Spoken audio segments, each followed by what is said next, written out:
400 చొప్పున రేపటి రోజు కూలిస్తుంది. ఎందుకంటే మీకు అనిపిస్తుంది ఎన్నికలు ఉన్నాయి కాబట్టి మీరు ఇట్లనే వస్తారు, చెప్తారు, వెళ్ళిపోతారు, అవన్నీ ఏం చేయాలని. కానీ మీరు ఒకటి గ్రహించాలి, 10 సంవత్సరాలు బీఆర్ఎస్ పార్టీ అధికారంలో ఉన్నది. 15 సంవత్సరాల కంటే ముందు ఒకసారి ఆలోచించండి. ఆ రోజుల్లో కాంగ్రెస్ పార్టీ ఏం చెప్పింది, ఏం చేసింది.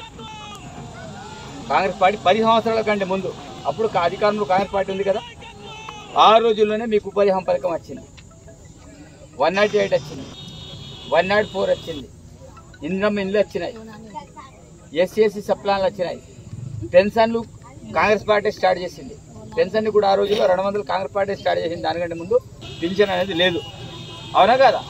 ఆ రోజుల్లో 200 2000తో సమానం. మీరు ఇచ్చేటువంటి 2000 దేనికి సరిపోవు, అందుకే 4000 ఇస్తామని చెప్పినాం ఎన్నికల కంటే ముందు. కాబట్టి ఇవి 10 సంవత్సరాల కంటే ముందు చెప్పిన మాటలు. 10 సంవత్సరాల కంటే ముందు ఇవన్నీ చేసినాం. కాంగ్రెస్ పార్టీ చెప్పింది చేస్తుంది, అది మీరందరూ ఫస్ట్ ఆఫ్ ఆల్ అయితే గుర్తుంచుకోవాలి. 10 సంవత్సరాల కంటే ముందు ఎంత చేయాలో అంత చేసింది.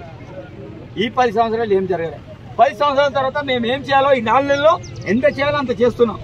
ఎన్నికల తర్వాత ఇల్లు లేని ప్రతి పేదవాడికి ఇల్లు ఇచ్చే బాధ్యత మాది. ఇప్పుడు 400 చొప్పున పెన్షన్ కేంద్రంలో గవర్నమెంట్ ఏర్పడితేనే 4 ఉపాధి యొక్క కూలి, ఉపాధి కూలి 100% 400 రూపాయలు కేంద్ర ప్రభుత్వం ఏర్పడితేనే. అక్కడ ఏర్పడకపోతే కాదు, అది కూడా ఓపెన్గా చెప్తాం మీకు. ఎందుకంటే సెంట్రల్కి సంబంధించిన అంశం అది. పింఛన్ 100% 4000 ఇచ్చే బాధ్యత మాది. అది ఎన్నికల తర్వాత ఇస్తాం. అది సెంట్రల్ మేము ఇక్కడ స్టేట్లో ఏవైతే హామీలు ఇచ్చినామో అవి 100% చేస్తాం. ఇప్పుడు సెంట్రల్లో మేము ఎన్నైతే హామీలు ఇస్తామో సెంట్రల్లో గవర్నమెంట్ పామాయిల్